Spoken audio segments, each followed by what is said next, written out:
What's going on, everybody? Thank you so much for tuning in to the Queen's Lounge podcast. I am your homegirl, Shay, and I have with me today my co-host, my husband. We are here to bring to you another episode to conclude the Black Love Marriage Edition. But this is a special edition because it's the engaged edition. So we are super excited about bro and sis getting ready to take this leap, take this milestone into saying I do. So we are excited about them joining as one. So without further ado, we're going to allow them to come in and introduce themselves and let you know who they are. Bro and sis, tell the people who you are. You want me to go first? Yeah, go ahead. Okay. Hi. Hi, everybody. I'm Tamashika, or I go by Tam on Facebook. I'm Rupert James, and I'm her fiance. You'll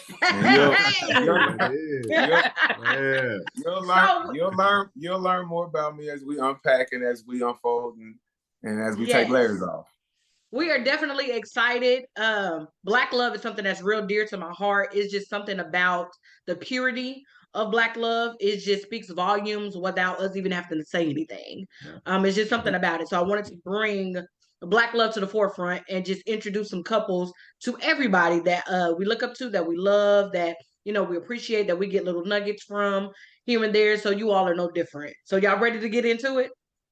Yes. Okay. So first part is the dating aspect, spark or no spark. So how did your love begin? So first question we want to know is, how long have you been together? Ooh, forever. I'm just It was for me, it was love at first sight. Uh-huh. Always say I that. love that though. I love it. Like literally. And it's been about 5 years, 4 years. Yeah. I'm gonna tell you what, when you're really in love, you really lose track of time. You do. You know what I mean? I because definitely agree with that. You're such in the moment.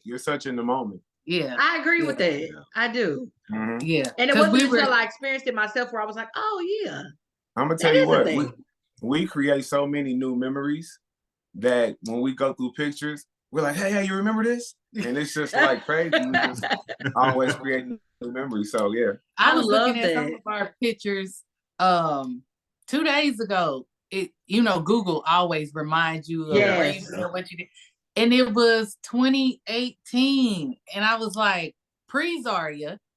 I was like, I look so young. And I was sitting there flipping through it. And I was like, we look so good. God's good. Yeah, well, y'all still though, like y'all still have a youthful look. Yeah. It's not like you look old, even though it's 4 years later. God. Yeah, every day. Absolutely. Okay. And yes, we smell like cocoa butter. Yeah. I feel like every Black couple that I see a picture of, I'm like, boy, that picture smell like cocoa butter and good smelling candles. Like for real. Like absolutely. Where did y'all meet? We met actually girls' night out. I wasn't even supposed to stay long. My cousin was like, come on, let's just go. Let's get out the house for a few minutes. And I was like, all right, cool. Because I had been with grandmama all day and kind of stressing from that. And so I was like, all right, cool. So we ended up going to this bar. It's like a hole in the wall. And I come in, and after that, I really don't remember, because I didn't have my contacts or my glasses in. So I see figures of people. I know. I see figures of people, but I don't see I don't make out faces until I get up close. Okay. So as I'm getting up close, I'm like, who is this guy staring at? So I'm like, oh, okay, I'll just get a glass of wine. My cousin, she darts off to the left. I didn't know where she went. And all of a sudden I had this man talking to me. Right, that you didn't even know. No. I was like, I wanted to say, excuse me, what are you staring at? But he was a perfect gentleman. I think the first question he asked was, are you a Leo? I'm like, here we go. Really? Pick a line. Spot on. I was spot on though. Did you know? Did you like kind of peep that out? Leos have certain characteristics. Okay. Yeah, Leos have high cheekbones and things like that, and I feel like they really do light up a room even without saying much. Because I'm really an introvert, to be honest with you. But that's why this podcasting thing is really a blessing. Really, it is, because it gets people to open up in a more of a natural way than they have to do at work, maybe, or they have to do in another setting. So, but yeah, definitely was love at first sight, and I just knew the way I heard her voice from afar. I was only about 7 feet away from her, but I'm gonna tell my side of the story, right? Okay, because the men always tell it better, sis. They always tell it better. Yeah, because it's like this. It's like this. Her side of the story is true, and that's because it's funny to hear her side, because Chance hadn't brought us together yet. So her side is actually her side. But since then, we kind of been by each other's side, shortly after that, for a while. So it's like, I remember it was like a Thursday night. It was really, really cold. It was kind of post-holiday season. It was a starry night. It was kind of, you know what I'm saying? I'm loving the setup, right? I remember that. Like I said, it was really like a hole in the wall. And like I said, I was by myself. I don't really go out too much, anything like that. Right. So I think the room was dimly blue lit at the time, maybe. And he always literally, she seemed like a 50-foot woman at the time, right? I looked at it and I was looking, right? And then I had on heels. I was like, well, see, that's what I mean, but it's our perception anyway, right? Yeah. You know what I'm saying? It's our perception anyway. The things we like, we tend to add good adjectives in front of, right? Very true. So that's very true. And that's kind of how it went. It was kind of out of my shell to, approach a woman. You know what I'm saying? It was kind of out of my shell to do that, but it worked out in my favor. So guys, if you ever feel shy or apprehensive or anxious, you know what I'm saying, go ahead, Never know what happened. Never know. And I really didn't say much, but I learned it's not how long you talk, it's what you put in it. You know what I mean? I like that. We ended up talking for hours. Yeah, after that, yeah. We felt like we had known each other. Into our conversation, we found out for 1 year we went to neighboring middle schools. Oh, wow. And we felt our churches fellowship with each other at the time. Mm-hmm. But I had no idea. We had just started going to Memorial at the time with Grandmama and Aunt Terry, and he was at Parkway. Yeah. Okay. So Parkway. So when we figured out we were always crossing each other's paths, but literally just never being able to actually have a chance meeting. Mm-hmm. But we talked the night we met. We talked for hours. It's like I said, you lose track of time. What seemed like hours could have been 45 minutes. Yeah. Right. It really seemed like hours. And we just found parallels in our lives. She has a cousin that I went to school with, R.I.P. Ricky Davis. So it's like we had just parallels in our lives where we were kind of around each other the whole time on the South Side, but we never really, were formally introduced or met each other. Mm-hmm. Okay. Now listen, bro, I'm gonna give you kudos for that setup. Okay? Because the setup was like an old R&B 1990s. Right. Like slow jam. It felt like that. For real. And one thing I love about old school R&B, that it was subtle. You know what I mean? Yeah. You didn't know exactly what you were getting right then and there. They kind of built it up. You know what I mean? They kind of gave you the expectations of what's to come. Versus now, where it's just, this is what I'm gonna do, and I'm gonna give it to you now. Right. You know what I mean? And I'm just like, what happened to the, I don't know. Add some mystique to it. Yeah. Where the surprise at? And see, a lot of talk in today's society is about men being men, but then there's something called a gentleman. You know what I'm saying? Yeah, they don't talk about the gentleman a lot. Not at all. I don't hear that a lot. That's right. Yeah. Don't hear that a lot at all. One thing I love about you all's union is the fact that you guys feel like you've been best friends forever. It really does feel like that. I get that from y'all. Like y'all have been best friends for a long time. Yeah, I felt like that. It's crazy. Don't mean to cut you off, but see, we cut each other off all the time because we found we do that. We do that. You know what I'm saying? We found a balance. Yeah. She can understand by how I interject if it's important or not. Same thing with her. If her interjection sounds important, I'm like, all right, go ahead and talk. But yeah. So what were we saying again? Oh, when we had our first, like, after we met, and then, you know, life had led us in different directions. But then we were able to meet with each other again. When I think it was his mom's birthday, and he was like, hey, stop by. You know, he had asked what I was doing, and I was free. I started saying, I'm busy, but, you know, I was free. And literally when we got together and saw each other just for a quick second, when we hugged, I was like, my soul felt like my friend, like I had found my best friend. It was the best hug that I had ever received, and it was genuine. It wasn't inappropriate. It was like as if our souls were apart from each other, but we knew like our spirits knew each other. So in that hug, I was like, I felt relief. I felt comfort just in a hug, right? In a very appropriate hug. Right. And I said, yes. I said, this is really like an exhale. Yeah. I was an exhale moment. Yeah, you were. That's cute. That's cute. I love it though. Like bro mentioned, I don't think enough people put emphasis on the gentleman because they are still out here. Chivalry is not dead.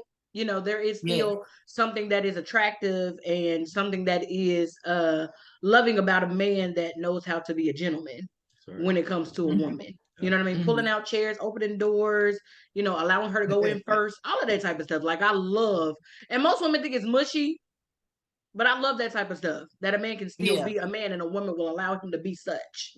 Yes. So I love that. What I adore about RJ is that he never lost that characteristic. And that was just watching his father do that for, you know, throughout his lifetime. Right. And what he brought to the table for me was accepting that it was okay to be loved and mushy. Because I think I was raised around a lot of strong-headed women, and no pun to them at all.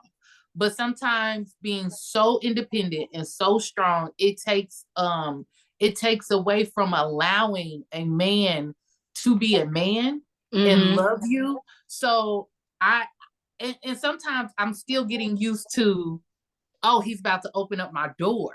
Oh, he's pulling out my chair. And it's like, I let him, you know, allow him to do that because that is natural for him. You're getting better at it though. Oh, thank you. It was 50-50 for a moment. Yeah. For a moment when I would open the car door for her, she'd go to the driver's side like, oh, you want me to drive? Said, no, I'm opening the door for you. Said, oh, right. And now since you're gonna get to the point where if he don't do it, it's gonna be like, okay, you gonna open the door? It's there now. It's there now. It's almost there now. Where it's a norm. But I love that. I went to feed her one day off my spoon. Went to feed her one day, and she grabbed a spoon and fed herself. I'm like, that's new. That's new for me. It's like you're supposed to just open up and let me feed you. Like she's like, hold on. But you know what I'm saying? She looked at it like, okay, and grabbed it. I'm like, Sis, so it's like, chivalry. You know what I'm saying? Chivalry definitely isn't dead. And not at all. You just gotta keep chipping away at it, because as men, we do want a strong woman. We do want a woman with independent characteristics and qualities, but you know, like the word says, the man is supposed to lead and supposed to be the head. So you also want a woman that believes in that and wants to follow that as well. Right, absolutely. So let's switch gears a little bit. So during your dating phase, did you all have the conversation about wanting to get married? Not in the very beginning. For me, now he'll say, yeah. I knew from the first night that I was gonna marry. Yeah, he says that. Wow. I didn't know when though. Like it wasn't an expedited situation in my head where it's like, you know what I'm saying, where it's like I have a date ready or nothing like that. But sometimes you just know. It's like sometimes we meet people and we feel like we've known them forever. Yeah. Right. But then there's another step where you just know that this person is more of a kindred spirit or a soulmate. And then in situations, why do you let those people go? We shouldn't let those people go.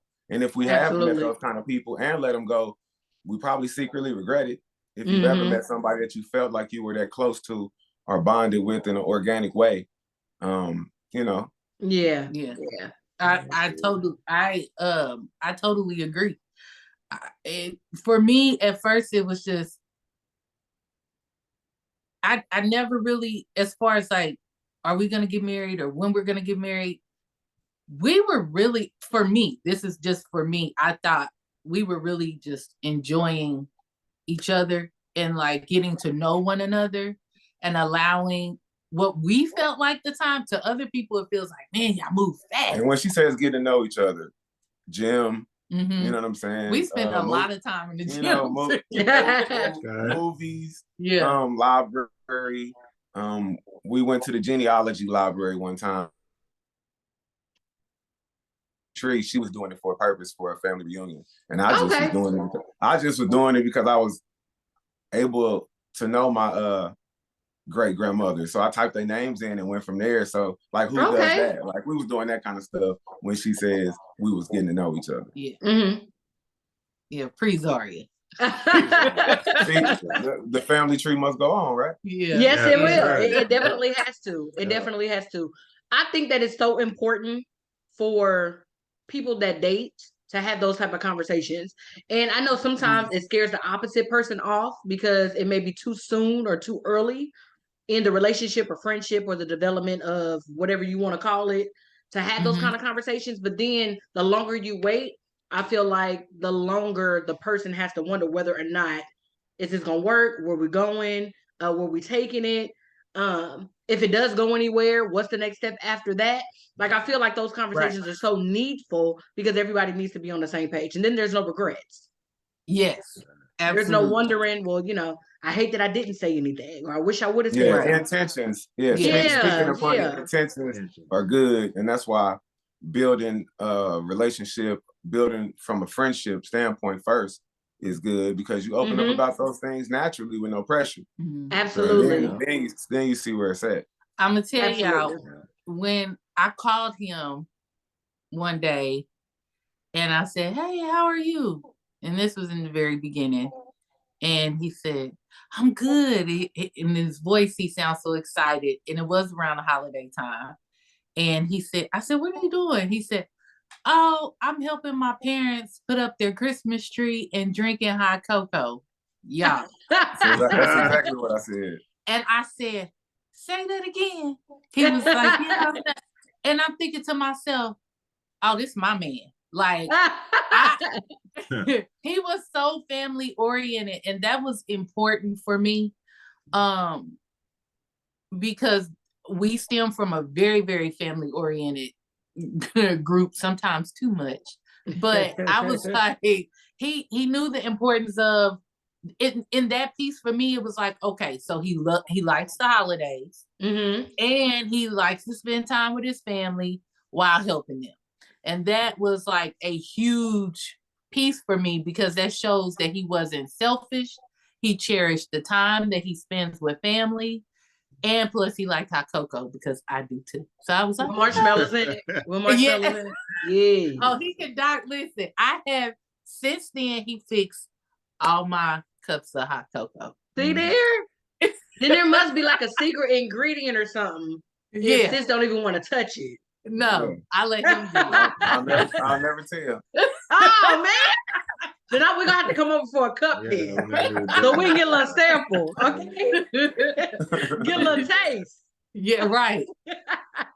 And also, I just want to say, when you do have those talks at the start, if the woman says hell no at first, that was my response. Her mind can change. It can change. Yeah, that was my response. Yep, it sure was. Yes. I understand. Sis, you feel me? Yep, you feel me? I definitely was like, nah, I'm good. I'm straight. He would always say, even in our little arguments that we call arguments, yeah. He would always say, I don't care, you're still my wife. You're still my wife. And I'm like, this dude is nuts. Like, we just got finished arguing. And he's like, I don't care. Whenever you finish being mad, you still my wife. You'll still be my wife. At the end of the day. I'm gonna marry you one day. He'll put that energy out there, and I'm like, yeah. I mean, but in love, right? When in lessons of love, we learn how long do we really stay mad at each other. That's so it's not very long. It's like you don't have to turn the light back on. Yeah. Really counted the hours. Yeah, I was upset with him, and I wouldn't talk because I had that issue. I'd be like, not talking to you. I don't care. Yep. And so one day he said, "You didn't talk to me for umpteen hours," and I'm like, "He counted?" Because when you exactly because I had never encountered that before. Right. But I'm gonna tell you what.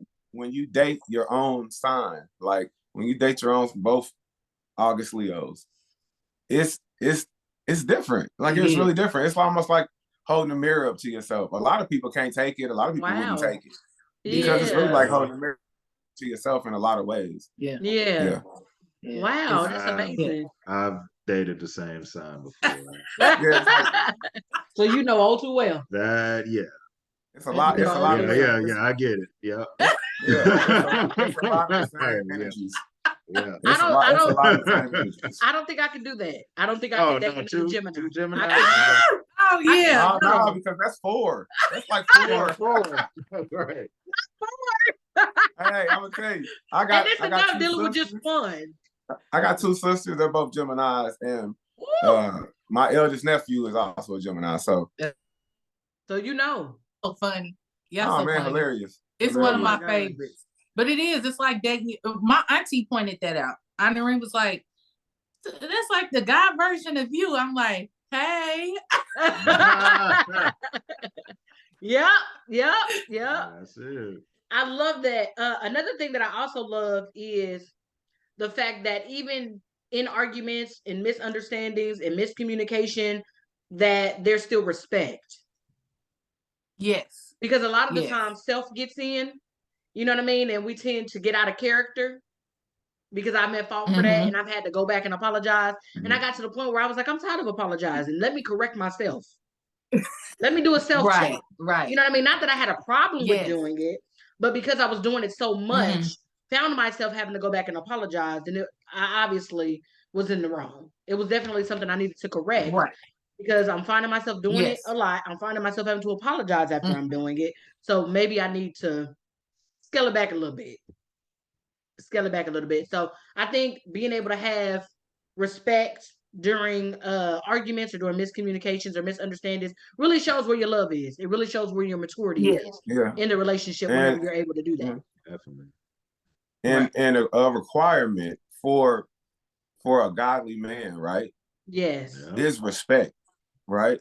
And on the woman's side, her requirement is more of affection, more of attention, which also comes once a man decides to respect you. But one thing a man can't deal with is to not have the respect, because that's more, a man may not be lovey-dovey. He may not need a back rub all the time. Right. He may not need you to uplift him verbally all the time. Right. But a man is going to need that actual respect where he knows that you're on his side, and you're on his side for the right reason, and you're praying for him, and you believe in him, and his goals may become your goals, vice versa. I like that. Now we're going to move to the engagement part of it. This is the part I'm excited about. So baby's going to take over with the questions for the engagement part of it. Okay.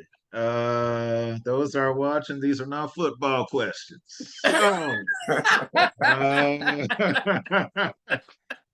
next week. That's next week. I can't promise that I won't use a football analogy. Right. Yeah. Okay. All right. Hey, that's good. That's a good thing. So the engagement part. When did y'all get engaged? About a year, about 376 days ago, something like that. Wait, I gotta do the calculation. It was a little bit over a year ago. Yeah. Okay. It was close to Thanksgiving last year. It was last year after Thanksgiving. It was that weekend, like the Black Friday weekend. Yeah. Totally unexpected. Awesome. And totally unexpected. Nobody, well, not for me. I didn't think I was gonna get engaged after Thanksgiving. You know, you anticipate. But I did know. I said, if he does this, he's not gonna do it on New Year's Eve. That's too cliche for him. Not gonna do it on Christmas. That's too cliche for him. I was like, he'll pick some random date and just go with it. Yeah. I didn't want her to remember the time when I popped the question. I wanted her to remember the feeling. Yeah. Yeah. Right. I like that's what has stayed with me. Yeah. The whole time. Yeah. Because I knew I was gonna be a G. You know what I'm saying? Wasn't about to shed no fear. Yeah. Okay. I was gonna be in there. I balled. But I did. Yeah, you did. Yeah, I loved it. I loved it. Balled, okay? That G status went out the door. Yeah. Wasn't no thugging that day. No. Yep. I enjoyed watching it too. Yes, I absolutely loved it. So yeah, having the feeling is definitely something that stuck with me. Yeah. So I feel that. Yeah. Because I was to say I didn't want to do it on Valentine's and New Year's and all that. Yeah. Just pick a random. It's like random yeah, and no pun to anybody that has done that, but right. It's like the holiday kind of overshadows that. So let's create our own day. And so And I did buy the ring a while ago. Like I had it in the coat closet in the inside pocket of my favorite black leather coat. Oh wow. So I was just sitting on it for a minute. I was just sitting on it, not really waiting for the proper time. Just kind of, waiting. Just kind of waiting. Yeah. In the black coat. I want y'all to know I checked the pockets for change, and now that Zaria's here, I can use Zaria as the excuse. Like, right, we found $1. Right. Now you can't hide nothing there no more, bro. Checking pockets. Well, look, this ring. I didn't hear you. Kind of cut out a little bit. What'd you say? I said diamonds are forever. I shouldn't have to get another one. That's right. I ain't got to use that hiding spot no more.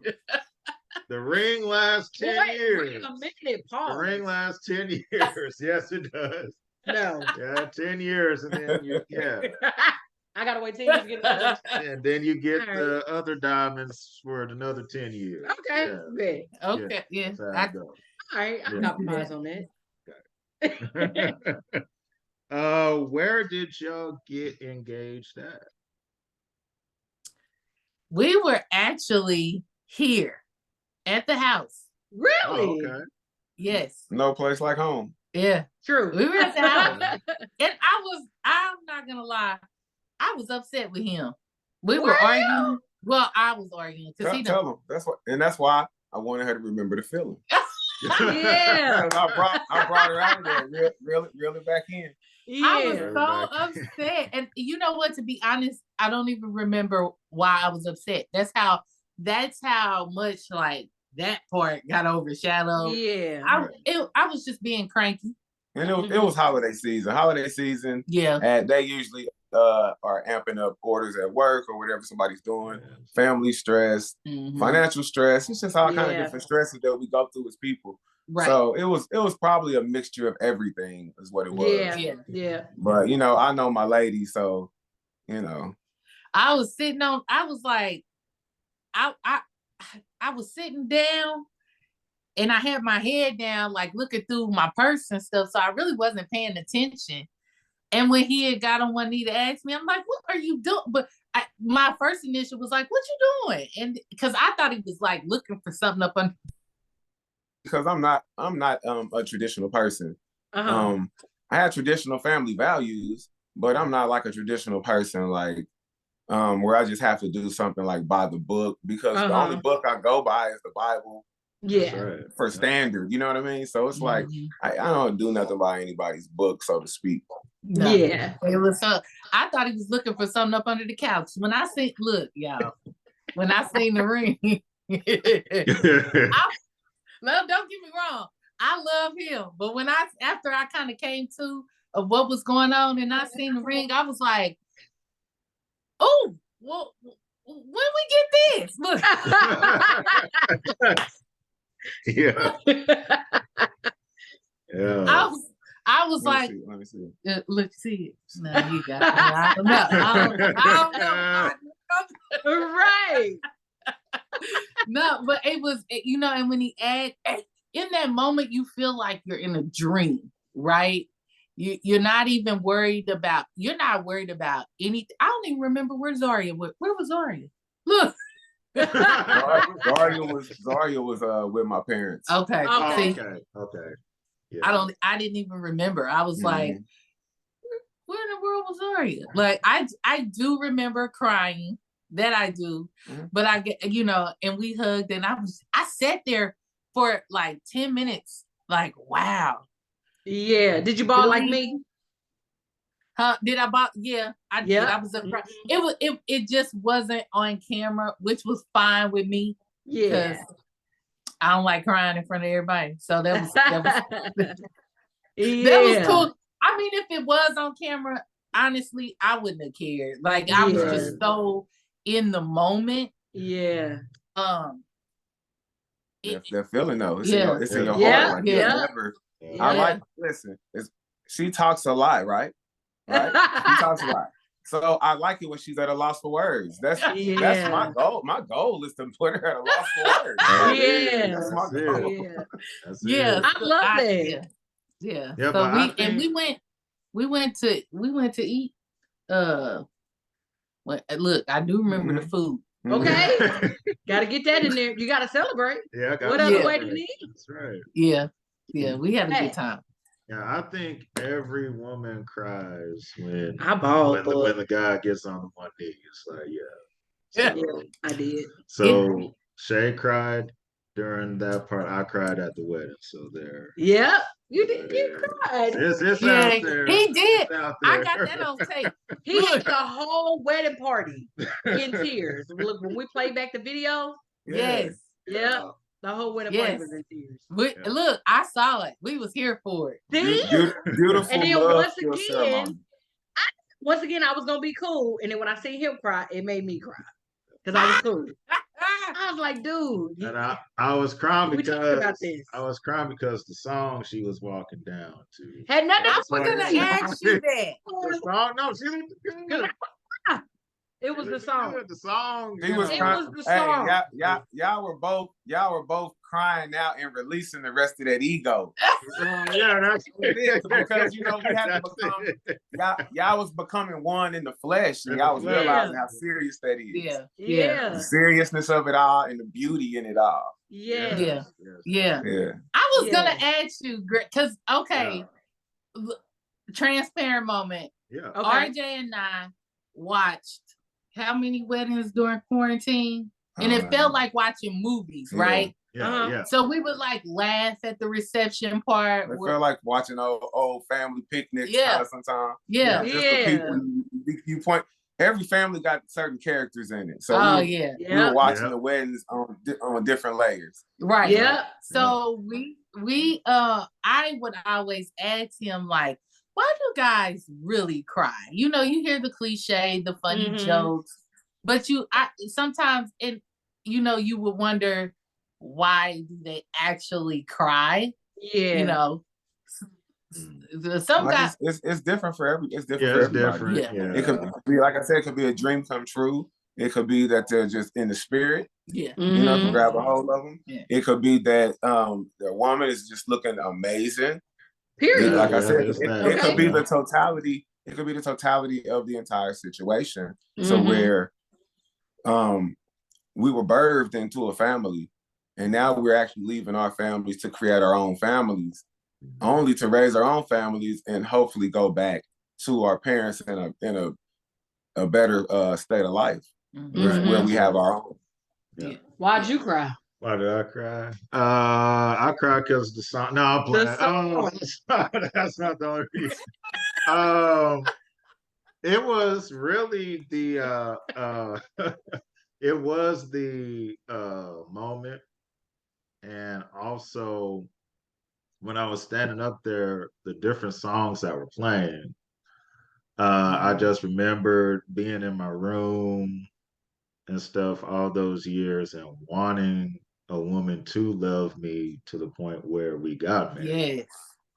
So now that it was finally happening, it's like, man, this is happening now. And I saw her, she was walking. I was like, I was holding it for like 3 songs. And then when that particular song came on, it's a good song. Which was Spend My Life With You. That's Eric Benet and Tamia. Yeah. Mm-hmm. That was one of the songs I would listen to, back in the day. So that's when it started hitting me, and that's when the tears came. So it was so genuine too. It was genuine. It was so beautiful. I turned around and I said to RJ, I said, "Oh, he loved her." Oh, yeah. It was beautiful. It was. Hey, it was beautiful. Yeah. I was like, yeah, he loved her. And I said, look, he ain't forced to tear or nothing. No, they just right. I'm telling you, the word that I said was actually, I was like, this is beautiful. Because like, for those that don't know Greg, he's a tall guy, right? Yeah. So it's like he's a manly guy. But see, the tear, it was a manly cry, right? Like it really was. Like it was beautiful because it was the surrender of it all, right? Mm-hmm. I'm telling you, it was the releasing of a lot and the surrender of a lot and the game. You know what I'm saying? It was like just being in the moment. Yeah, being in the moment. Yeah, for sure. And being in the moment. Yeah. What's the next question, mate? And I still love her today. Yes, you did. I love you too. And he said, I cry for you again. That's right. Ain't nothing wrong with it. Yeah, ain't nothing wrong with it. I would. Listen, it comes with maturity and empathy and sympathy and just being a loving person. It comes with it. That's right. Absolutely. Yes. So next question is marital counseling / homework. First, are you guys going to do marital counseling? And then the second part is, do you think that is needed so that you can, have a, great marriage? Yes, we do plan on. We are doing the marriage counseling. It is very much so needed. I think if each I always call the engagement process a journey. And it has been not just like the glitz and glam of it, but just growing. Like you are on to a new phase in your life with the person that you have been with, and things are different. They become different. It's almost it a preparation of marriage. And I think each time that you all do something in the engagement process, is another step towards the goal of marriage. And so counseling kind of brings out the things that we may not want to put in the forefront at the moment because they're uncomfortable situations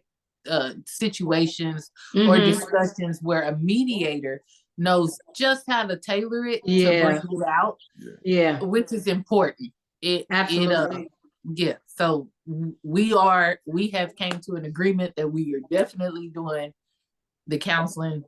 You said journey, right? Yeah. Okay, like journey is a trip, right? The destination is like to be in love forever. Yes. Right? So you must unpack the things in your life and your traumas and all of that before you actually get married. Correct. Because you can unpack, you can continue to unpack after you get married, but then, you know, the temperature of the climate may feel like it's changing. And, you know, but yeah, you definitely want to unpack and unfold everything beforehand. And absolutely, we're actually going to do counseling from different angles, you know, so a lot of people do counseling because they need Christ introduced into their marriage. So, you know what I'm saying? So we're definitely going to go from that angle.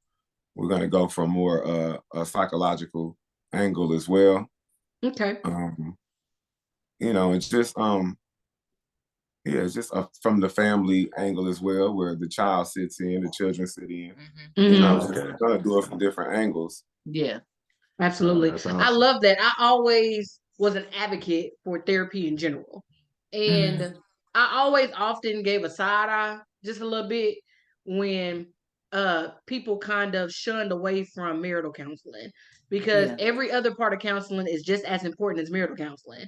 Sure. You need, you know, counseling as an individual. There's family counseling. There's, you know, counseling for, you know, you, yourself, your children. You know, there's several different avenues depending on what type of therapy you need. Marriage counseling is just as important. And to me, I always looked at it as a indication of whether or not you still want to go through with this. Yes. Yes. Is this something you still want to do? Because I think during the dating phase, kicking it, okay? Yes, during the engagement phase, it's fun. You know what I mean? Everybody's excited for us. We're getting into the habit of planning, and you know, money is being spent, and you know, we're celebrating the different little categories of the marriage. You know, that type of thing. But then when you get in marriage counseling, hey, that thing different. Yes, it is. Not only is it different, but it's an eye opener. Because a lot of the things that you may have touched on, may have talked about, may not have had a serious conversation about, like you mentioned, this, it's something that's coming to the forefront now. It's something that you don't have a choice but to sit and really talk about it. To really embrace it. You know what I mean? And I think it's so necessary for you to be real serious when it comes to marriage counseling. You know what I mean? Because a lot of those conversations that have not happened that will happen in marriage counseling, you never know when you're going to hit them. That's right. Yeah. That is so true. You know what I mean? And then the crazy part about that is when we did it, it was things that I knew I had to check about myself. Although I was there for marriage counseling, there was some self-reflection that happened. Yes. You know what I mean? And so it's so important. I encourage every couple that's thinking about marriage, getting engaged, are engaged, still married, you know, to definitely do it. Take advantage of it. Because it is so needful. You know, it's so needful. It's so important. We hit things early in our marriage that we wouldn't have thought we would have hit. But if it was not for marriage counseling, you know what I mean? Giving us the tools and giving us the, you know, different ways to think about it. Giving us, you know, putting ourselves in our spouses, you know, not necessarily way of thinking, but how they're feeling. You know, they're feeling, how they were feeling the situation. It definitely helped. Yes, it did. Yes. It definitely helped. And I'm so grateful that we were able to do it. So I'm glad that, you know, you guys are taking advantage of that. That's so important. I knew what was important for us is to keep God and Christ as like our foundation. Absolutely. Because myself, and I'm just talking about myself, I had been in relationships in the past where it was one-sided and you're unequally yoked. And I knew, like, when RJ and I met and we would talk about goals, like personal goals, individual goals, and goals together, you know, and as we grew, our goals together grew. But as we never lost like who we are as individuals. And that's what I love about RJ. Like he's able to respect me as an individual and not just like, okay, Tamashika, his wife or his girlfriend or you know, his fiance. It's like, but she's this as a person, you know, and but we collectively agreed on naturally, not even just, you know, by saying, hey, you do this, you like this too. It was like a natural, organic conversation of Christ, this is it. And this is the center. And we know that if we've experienced situations that I believe that has equipped us for marriage anyway. Pre the ceremony and all of that, just knowing like, okay, for me, in my mind, I was thinking God is setting this thing up to see how we handle these situations. A lot of people don't know I experienced COVID, and it was different for me. Not so much as different for a lot of people. It got about the 10th or 11th day in quarantine. I knew something was different. And I said, I think it's time for me to go to the hospital. RJ he had been taking care of me the entire time. And I'll tell you how good God is. The baby was still here. Never had COVID. RJ got it. And didn't know that he had it. And he was like taking the baby on walks, holding the baby's hand. Our neighbors have horses, and the baby Zaria loves horses. Aww. And so he was sending me videos while I was stuck in Keon's room quarantining. But I knew something was just different. And RJ, maxed up, got the baby together, rushed me to the hospital, and they found pneumonia in my lungs. And so I'm like, okay, so the staff at North Kansas City Hospital was a blessing, a phenomenal. Through all of that, the doctor kept coming by with his thumbs up, and I never knew how bad I was. I never knew that I was literally like knocking on death's door. Wow. Until it was all said and done. When I came back home, I wasn't able to walk. I could talk, but just minimally, like just a little bit, because everything was like taking my breath away. And I was telling RJ, he called me one it was wee hours of the morning, and I told him, I said, I can't talk a lot, but let me tell you the power of God I felt in that room in saving my life. Yes. I told him, I said, I could not talk, but I could sing. And it was the blood that Jesus shed for me. And I just kept singing it because something in that room, I felt the Spirit of God just moving in that room. And the next day, the doctor said, so we don't have to put you on oxygen. Because I was on the 10th floor where they were like incubating people, like ICU. Oh, wow. Yeah. And so he said, we're going to move you down to the 5th floor, which is progress. So on the 10th floor, on my right and my left, I'm hearing, the tears of people's family. I'm hearing people, I can see a little bit of people being rolled out in bags. And so on the 5th floor, I was able to, breathe a little bit better, eat a little bit more, and I am being wheeled out. He said, the doctor said, okay, physical therapy will come in here to see if you can walk without oxygen. And of course, I couldn't walk, and they knew that. They just wanted to see, how well my levels were in trying to walk. And he said, we can, get you a wheelchair, and so I'm being wheeled out of the hospital the day I was released. And I never will forget RJ's face. He looked at me and he had the biggest smile on his face. And I'm thinking, I'm in a wheelchair. I haven't been able to comb my hair for weeks. For about a good month, because it's quarantine, so nobody can come in there and help you. Right. And he looks at me and he says, the glow that you have. He was like, it's like a rebirth. Yeah. That's exactly he said. He said, you have been born. It's like you've been born again. And I was like, I thought it was, I said, boy, that's your way of flirting. You got me.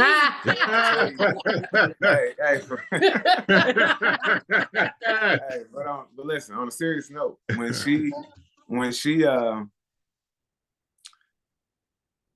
said that she felt the Holy Spirit like moving, right?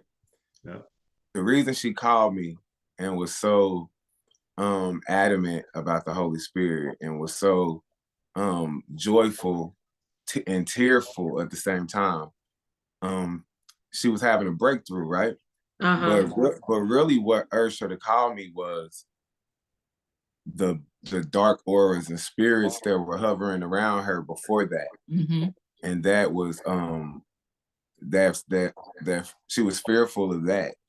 And she said the pressure and the dark aura that was around in her room with her at that time, the only thing she could do was close her eyes and rebuke the spirits that she was feeling and seeing in the name of the Lord. And that's what she did. And she said she continued to call out the name of Jesus over and over and over. And he changed the situation in the midnight hour, like literally. I know that's right. Well, the song say late in the midnight hour. Yeah. That is so true. And they were able to move her from the more of like the ICU intensive care, and they were able to move her, like she said, down a few floors because she was on the floor, like she said, she saw God rest the soul, she saw body bags being, or whatever, being discarded or whatever, or getting ready to be prepped for service.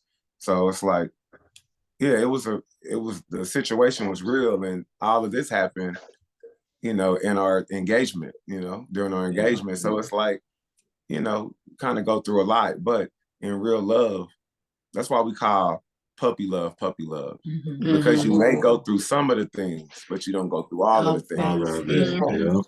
See, when you love somebody, or when somebody is your real friend, you go through the different stages of maybe grief, joy, happiness, discomfort, and you have to see how that person reacts to all of those. And then you have to go through them in all 4 seasons.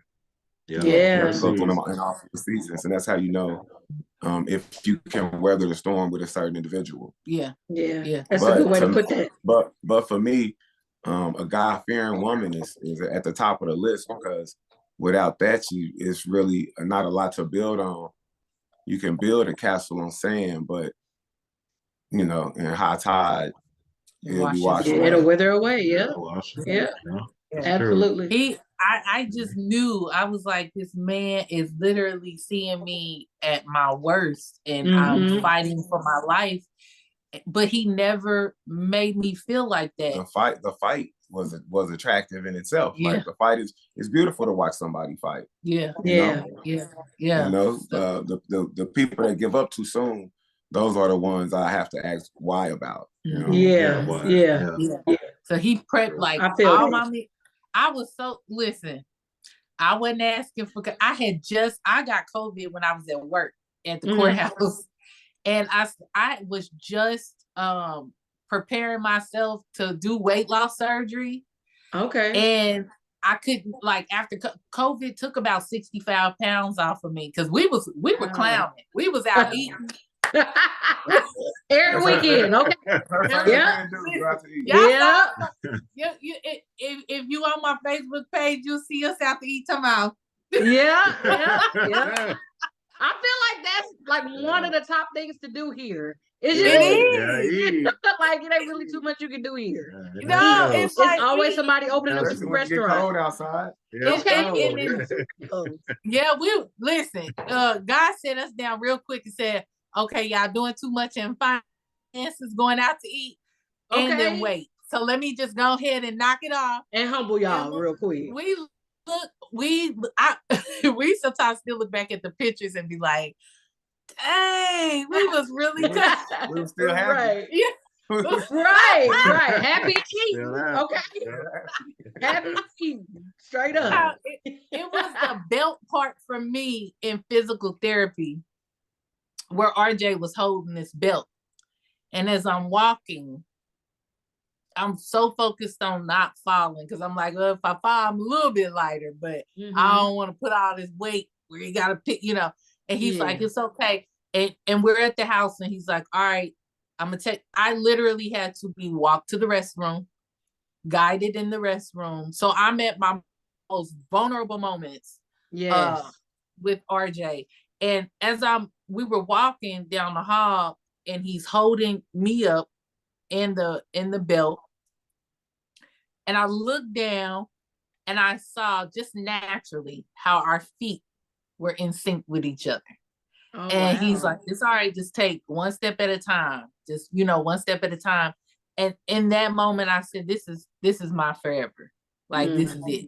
Like, this is my forever. And there was no, one day I apologized. I said, I'm so sorry. I got you cooking. And, he's a natural cleaner. Like, he honestly, I love it when he clean. He is so OCD. And I love that about him. I love it. I tell him that all the time. I'll be like, whoo, go ahead and clean the room. But I'm gonna start charging you. Right. I just watched how God, like in that moment, I watched how God aligned us together in everything. Like even in our darkest or weakest moments, and that I appreciated. I gave God thanks, of course. And I said I would not want to do life without him. And I know, sis, that's something you're never gonna forget. You're never gonna forget that. Yeah. No. Never gonna forget. Not at all. That's beautiful. I love that. It was like this. It was like this, but you gotta keep the faith. You gotta keep the faith the whole time. Yeah. Absolutely. Faith. Absolutely. Yes. Any more questions in the engagement? Yeah, and the last question for the engagement part. Love languages. What are each other's love language? You can answer this one first. Let's see. I'm a romantic guy anyway, right? It's like very. I watched my father to romance my mother, like, you know what I'm saying? So speaking of me, I've written her poetry, and I'm just that kind of guy, right? Still doing buy flowers, stuff like that. But what do you think? Stevie, to me, his love language is writing. His love language is gifting. I like handwritten sentences. Yeah.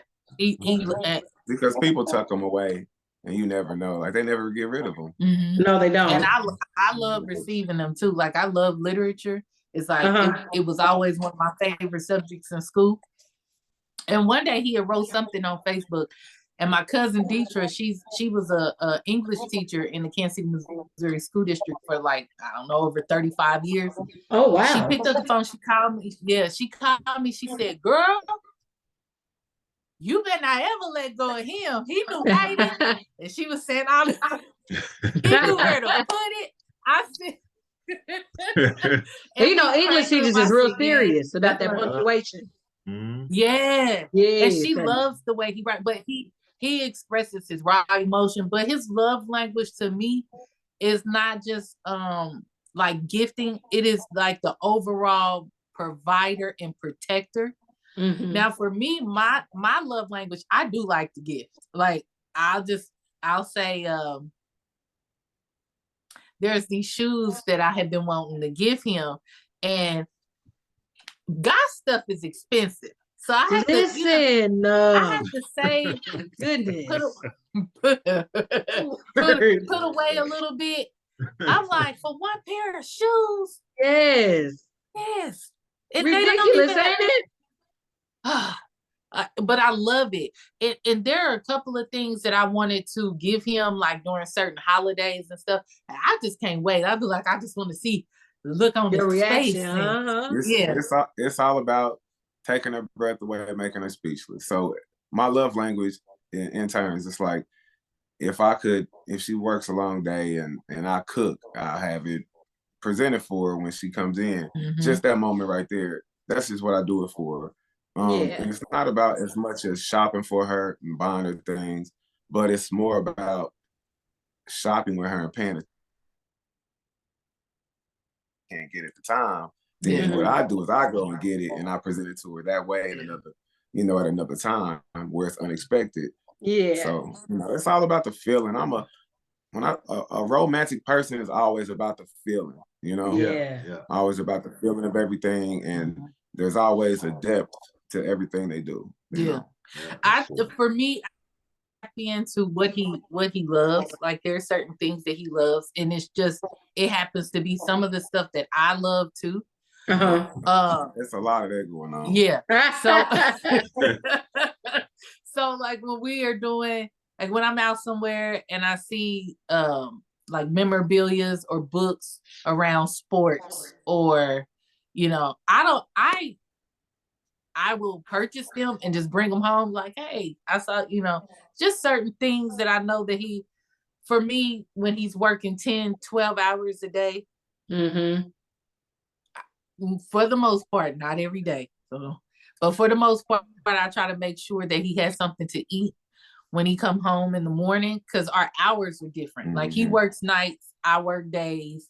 And so before I put, I just make sure that even if I'm not getting up to greet him, because it's not realistic all the time, especially with the 3-year-old, his food is, ready on the plate in the refrigerator for him to just throw in the microwave and eat, but there are times where I make sure that I get up and fight that sleepy feeling to get up with him, because that is that's his morning, that's his evening, so it's like just taking that time to kind of talk to each other, figure out what happened throughout the day. I don't bother him with stuff as far as like at home right when he comes through the door, because it'll be there. Plus sometimes I don't even want to talk about it. I'll be like, oh. So that part is easy for me. It's like, okay, how was your day at work? And then we go into certain conversations. But I could talk to him forever. I actually stay up a lot at night talking to him during his work shift, because I'm a night owl too, so that works for me. Yeah. But I've never had a conversation where we're like, we don't have nothing to talk about. Yeah, it's like we always have something to talk about, because we're like a perfect match for each other. It's like she can talk to me about fashion and interior decorating, because I love that too. Yeah, I can talk to her about football and old school cars and antique cars, because she likes that too. Yeah. Like genuine. So it's like, we are. It's football conversations. Yes, football conversations get heated over here. Yep, it's a no for me. I mean, like I fell in love with a woman that loves Walter Payton. And his physical run style. It's like, you can't beat that. True. That's very true. Yes. Yeah, I'm not a sports. He doesn't know nothing about football. It's not gonna happen. Right. No. I mean, and Shay, don't fake it either. Because that's work. Yeah. Like he might want to keep that piece to himself. Like y'all share tons of other things together. But the sports, like if you fake it, he'd be like, please be quiet, because you have no clue on what you're talking about. Exactly. Because I sure don't. Yeah. And I don't fake the phone. No, he is such a wealth of knowledge, and I love it. I'd be like, there are things where I thought I knew like most stuff, not everything about football, but I'm like, when did that happen? He can recite dates, times, everything. And I'm kind of a researcher, and I gotta thank my father. I gotta thank him. I grew up in the living room. We had a full encyclopedia set, and when I would ask my dad questions, as far back as I could read, he'd be like, "Look it up." And my dad used to do that. I used to hate in a matter of fact way, and I thank him for that, because now I know how to find my own research. You did, Shay? You hated that? My dad used to do us like that. I hated it. But now look at how much you can research and find your own. Very true. Find your own understanding for everything. Listen, I might have to go back and say thank you. Right, because grandmama, I was moving out, and I was like, hey, about to take these encyclopedias. She said, I wish you would. No. I said, Grandmama, you can't keep everything. She's like, Imagine now, though, like they don't even. No, we still have them. They don't even have them no more. Now. Everything is so technical. Yeah, Google. Right. We still have them. That's a real prized possession to have. Right. A full set A to Z. Yeah. Plus the index. Yeah. That's a lot. She said, it sure is. The encyclopedia man came to the house And I had to save up for each one. I'm like, for real. Oh, okay. So but we still, even though she's passed away, we still have them. They're at Noreen's house. Noreen won't let them go. And, I said, I'll sneak them out. Okay, so now we're going to move on to the marriage portion of it. Now we got a couple questions we're going to ask, and after we ask those questions, we'll get into the game. Yay! I'm excited. Okay, so question 1. What's the wedding date, if you care to share? We can share. Oh, we've shared it. September 3rd, 2023. Listen, that's not that far away. No. My hands are sweating. Not that far. 9 months. Oh my gosh. My hands are sweating as I tell you. Yeah, because it's like not that far. No, like literally under a year. I'm gonna tell you, it's hard planning a wedding with a groomzilla. I love them to death. Oh, you a groomzilla? No, maybe. Like, come on now, Tim. We'll cover off the enemy. Tell the truth. One day, y'all, he was on the phone and I get it from her though. She a Brazil. We just match each other. He was on the phone. He said, "What are you gonna do if this happens? What are you gonna do if this happens? Come on now, you the planner and you coordinate stuff. What are you gonna do with this?" And I feel like I was being backed in the corner. I said, "You know what? I'm not gonna ever discuss a wedding detail with you again. You just gonna have to come, show up." Bro was like that. Like Bruce Lee Sensei said, training must be rigorous. But back up just in case something happens. He also said you must be like water. So take a both together, and you got the recipe for success. This man asked me how many was in the wedding party. He said including attendance. I'm like, who asked that? Yeah. Well, you gotta know, especially when money is involved. Yes, because I'm a numbers guy, right? Yeah. So it's like I need to know the fullness of what we're looking at down to the last fraction, so I could compartmentalize it in my mind. Right. Yeah. So where is it gonna be? We work together. Kansas City. It'll be here. Huh? I said it's flowing. Yeah, it is. It's flowing. It's been fun. I'm not even with the highs and lows of it. It has been fun. Mm-hmm. We decided on the date because it was grandmama's birthday. Oh, I love that. That's a really good way to honor her. Yeah, I love it. She was all about family. We're all about family. Yeah. She was such an advocate of marriage. I never seen her wink at another man for as long as she was married. I mean, as long as I've known her, she was such a, when you do this in marriage, she always would give people advice, after being married for 60-something years with 9 kids. It's like she went through ups and downs and how to handle it. And even with the course of my journey in dating and relationships, she never said, "I told you so." She was like, take from what you learn from it, use it for the next time. And I think the most important piece was like the wait on God. She didn't even have to say, like, in my mistakes and in my moment, I told you to wait on God. It was like, that was always just the forefront of things. Mm-hmm. And of course, I met RJ after she passed away. Mm-hmm. But I knew that he was my wait on God moment. Yeah. So when we were sitting down talking about dates, we went over dates like crazy. We went over seasons. And we were like going back and forth. I was like, well, I don't want to get married in the wintertime because that's just not. I didn't either. And it's too cold. It's too cold here in Kansas City. And the weather's too unpredictable. Yes, it is. With the precipitation, it freezes up. It gets treacherous. And listen, I can't be flying that long in the cold. Like, I just with your teeth chattering. I know. It's not. I mean, the birds are cool, but for pictures, but the experience, I'm like, nah, not gonna happen for me. And then it's a great thing to honor her grandmother and like I said, because we're both family oriented. Like our daughter, she has two middle names, and they're both of my grandmother's names. So it's like we're in this thing together. It's all about family. Yeah. And where's it gonna be again? It'll be here in Kansas City. Look, in Kansas City, he wanted a destination at first, and I was like, I really did. I really wanted my feet in the sand, but then I was did too. let me share the moment. It's so expensive though. Let me share the moment. Yeah, it's so expensive because we wanted that too. Yeah. But when we renew our vows, we plan on it. Yeah. Yeah. Same. Yeah. Same. Because it's so expensive when we looked into it. I was like, who paying that? Look, we ain't. I said, okay, well, RJ, if we have to just do a renewal, don't get me to acting like, who's it, Jackie Christie?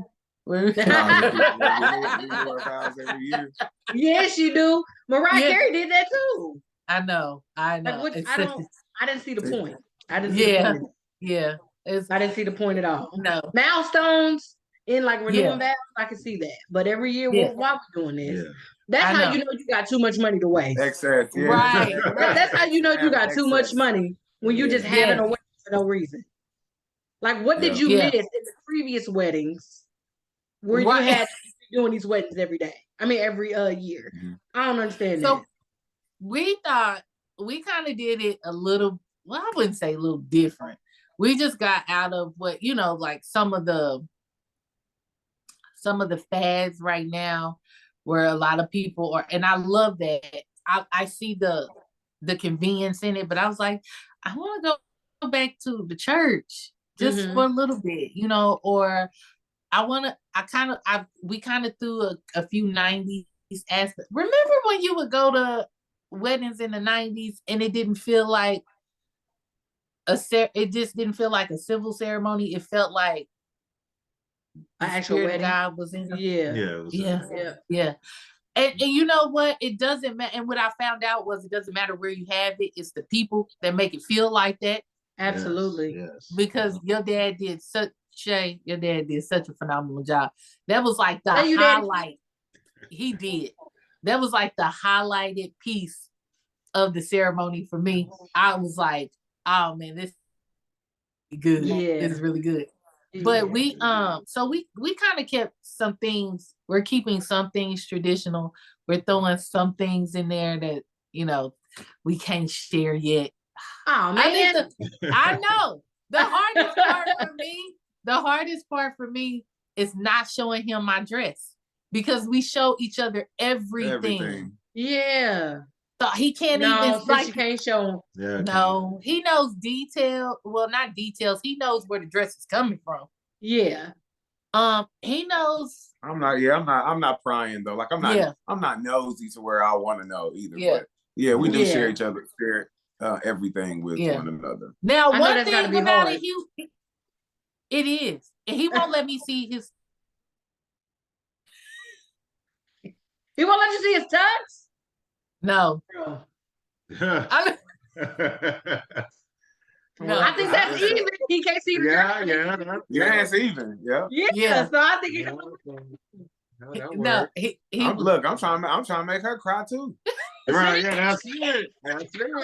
Yeah. How you doing? Yeah. I'm here for it all. Both ends. I'm here for it all. Okay, so since this question is more for you, because I know you and I have talked personally and shared some stories and things like that, and we've made a major comeback. So what made you want to remarry or to get married again? How did you know you were ready for that? I believe honestly it was life experiences and maturing the first time and growth and being really ready to say, okay, deal with yourself first and what you're able to bring to the next person. For me, it was really his thoughtfulness, his protection, his love. It was literally how I watched RJ grow in Christ, and it was so beautiful to me. Yeah. And I was like, I used to say, when it ended the first time, I said, okay, for me, what is it that you really want? Be honest. And for me, it was like a total 360. It was the total opposite of what, what I had in relationships before, where they're not very in tune to their feelings. He's able to say, I am a man, but I still have feelings. And right. I will address those. Gentlemen. Yes. And he was, the romance was still there. I didn't realize how much of, how we say, oh, that's mushy. I don't like, I was so in denial about being mushy and receiving that affection. I missed out on what God really had for me for a long time. And so when I got in the just of who I was, I said, okay, so if chasing after Christ and growing in Christ every day was important for me in a man. And the affection part, because when you're affectionate, you're thought. And being a family man, and when I saw all those things in him just naturally, I didn't even tell him what I wanted, because I was like, just kind of hold that back, just tell as God leads you to tell, right?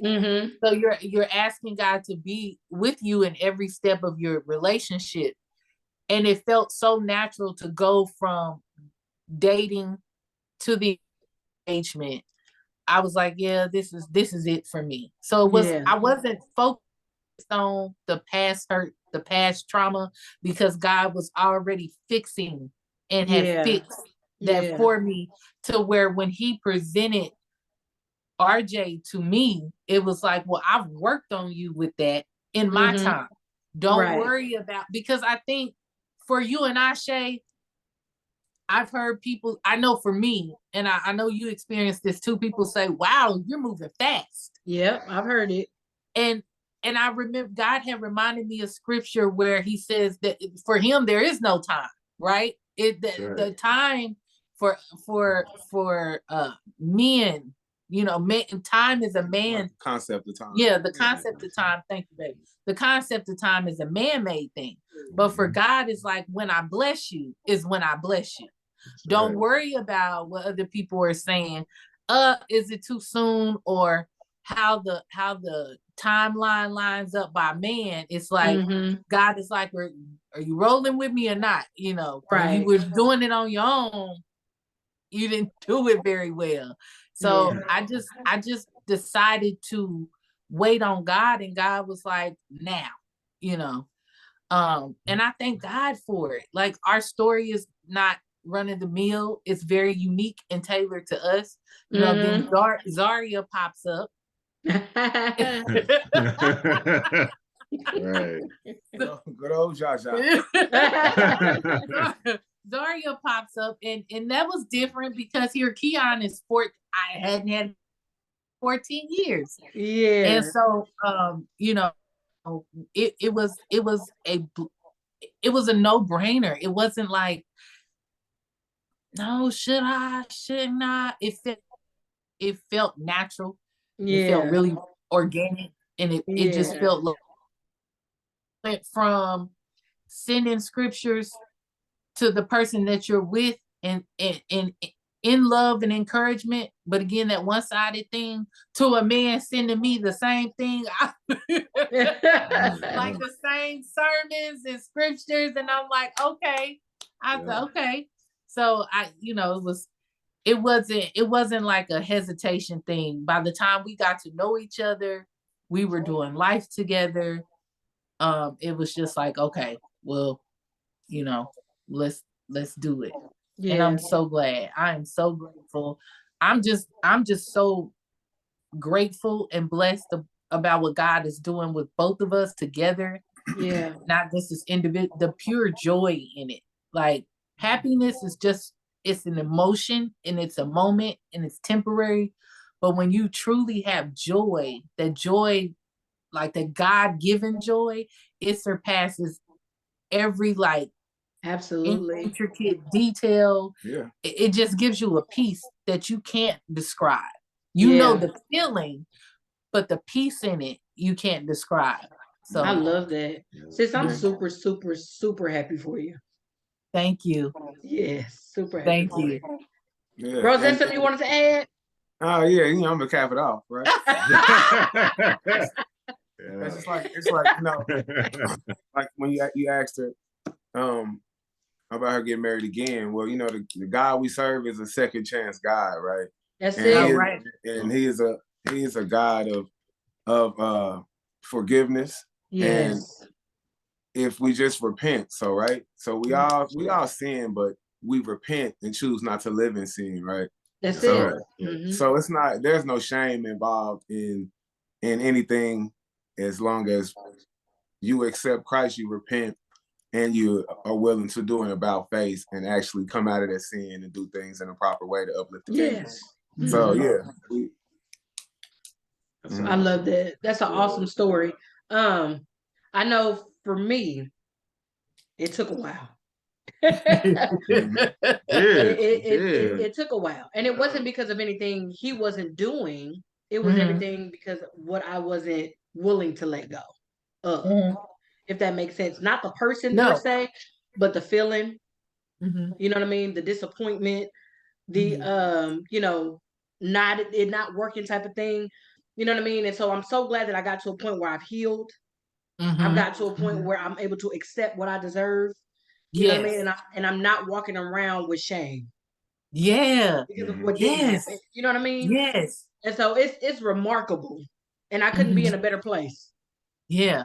Couldn't be in a better place. I saw that with you. I did.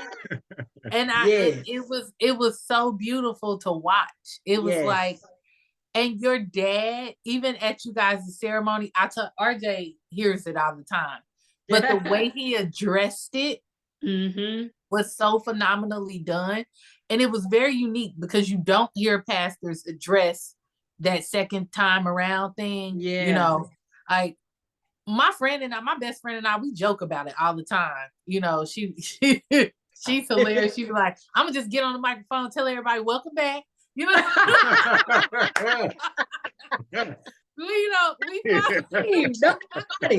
funny though. I know, like, see some familiar faces. Oh my God! No, that's funny. Ain't it horrible? But we we addressed the. Y'all gotta record that because that's. I know. Y'all will be there. Y'all might have to. It's hilarious. I can't wait to see that because that's. I know she is so. I said, girl. I said, nobody gives you the mic, please. Okay, that needs to go on the gram because that's. I know. I thought it was hilarious, but he addressed it so well, but still within, in the realm of Christ and God. Yes. And I thought, but I did. I watched that with you and the growth and the journey from point A to point B. It was just, it was phenomenal to watch. Like it was a blessing. It was able to see what a lot of people will tell, like me personally. You give us hope. Now, don't get me wrong. We're not perfect at all. Right? We're not perfect. We still have flaws separately and together, and our relationship it's been quite a journey. Yeah, ours too. Yeah, many highs, many lows, but it's the outcome. That's the part that when you keep Christ in it, you're able to overcome everything that the world may throw at you, which is super important for us. But I enjoyed watching how God did that just for you and your story and your season. It was phenomenal. And so in my prayer, I hope that with people coming out of, a long-term relationship or a marriage, for me, I'm so glad that I allowed God to open my heart again and it not be hardened, because I would have literally missed one of the best things that ever happened to me. Absolutely. And when you block your heart, you block your blessing. That's it. Yeah. And so it was important for me not to do that. Just go with the flow. If God says go left, go left. you know, if he says go right, you know, and ask him for that guidance is what led me to RJ. And I do thank God for it. Absolutely. Yeah, I'm so glad we're in a healed space, and that was an accident, so we ain't got to worry about it. Yeah, I know. It's an accident. Yeah. What happened? Okay. What happened? It was an accident. It don't even matter. Okay, I got 2 more questions. Okay. And then we're going to get into the game, and then I'm going to let y'all go. So my next question is, and we talk about this often, is blending 2 different ways of doing things to become one. Okay, and what I mean by that is we both have separate households that we grew up in. We both had different, you know, standards, different way of respecting, different way of doing things, different way of even celebrating holidays. You know what I mean? That we did things. And so once we came together, we didn't clash, but we often would have conversations like, well, dang, I didn't do that on my side of the family. Right. Well, dang, I didn't do that on mine either. And so we had to find some common ground to solidify our foundation, but to also incorporate the backgrounds, if that makes sense. So how do you 2 do that? Do you want to take this question? Yeah, I'll take it. Like God made marriage for the mature person, right? I agree with that. You could be mature at 17, you could be mature at 20, you could be immature at 40. Woo! Yeah, there it is. So that's with the one. with the maturity understands that if there's 2 becoming one, you can't have everybody's stuff in one place. We're gonna have to consolidate and make everything that was once 2, bring it down to 1. Right. And a helpful tool in doing that is having Jesus Christ above everything. And that will help you lose the ego that will make you hold on to your old ways or your old traditions. You make new traditions. You know, if I like pumpkin pie and she likes sweet potato pie, we probably just gonna have them both. You know because that's a small succession. Yeah. But if she likes I like a ranch style house with a lot of land. She likes more of a tall palace or something with maybe some pillars on it. You know what I mean? Maybe 3-car garage or something. We can't have them both. Yeah. You can't have them both. So it's like the actual love and maturity comes with making successions and making sacrifices and being able to just accept the other person's where they come from. Because where you come from and what you've been through is essentially who we are. Right. So I'm only what I've been through. Right. You know. So that's why we try to be real. Because the moment we try to be something that we haven't yet been through, people can see through it. Yeah. It's like water. It's real like, see-through. Yeah. It's just like water. It takes I don't mind sacrificing and things like that. So it takes that for things to work. And if you want things to work, you're going to sacrifice. Because if you leave room for an out, then you'll eventually end up taking that out. Like marriage is just a plan A. Like there ain't no plan B. See, people always have a plan B. And as long as you have a plan B, you can never really be solid. Yeah. So I feel that. So I for me, I saw a lot of my parents were married before my father's untimely death. And so it was always a desire for me to have, you know, parents in the household that were like married or together, because I knew how much of an example that is and how one can grow from just a solid foundation. I didn't realize it was very, very important for me in the dating stage until I went through those situations where I've had, you know, exes in the past that didn't have that, you know, the love, or not necessarily the love, just how the example. The example. The examples of it. So once I started growing and maturing, it's like, okay, so this is what I'm not going to do anymore. I knew for me it was important to be with someone that had a strong example and belief of a marriage. Yeah. Because because they know how to love without reservation, right? Mm-hmm. So as far as like traditions and stuff, we pretty much I don't really. I mean, we're super okay. So from where I come from, from instance, like Christmas, like we're super pumped. I come from a family that was like the Griswolds. I'm not even gonna lie. Grandmama. Oh, that's serious. It was grandmama's favorite holiday. Mm-hmm. As much as she loved Thanksgiving, she had my uncle, her firstborn, had passed away like 2 days before Thanksgiving. And so I think that kind of put just a small little damper on it. She was still doing her thing. Don't get me wrong. Like her and the girls and even the boys are still cooking. Mm-hmm. They're all doing their thing. We're meeting up. We're eating forever. But Christmas was her absolute favorite. And then, of course, she passed that on to her girls. So Aunt Narina and Aunt Terry was always like big kids during Christmas time. So when he meets me, he's like, "What are you doing?" I'm like, "I'm hanging up every light I can." Right. Like an example. The real tree versus the fake Christmas tree. I grew up with just artificial tree. Lights on, pencil on it. She took me to the tree farm when we met, and she's been going to like the tree farm. Like real trees? Ever since. Mm-hmm. Yeah, tree farm. Yeah, we're not doing that. We go to a tree farm, we park, we walk through the gift shop.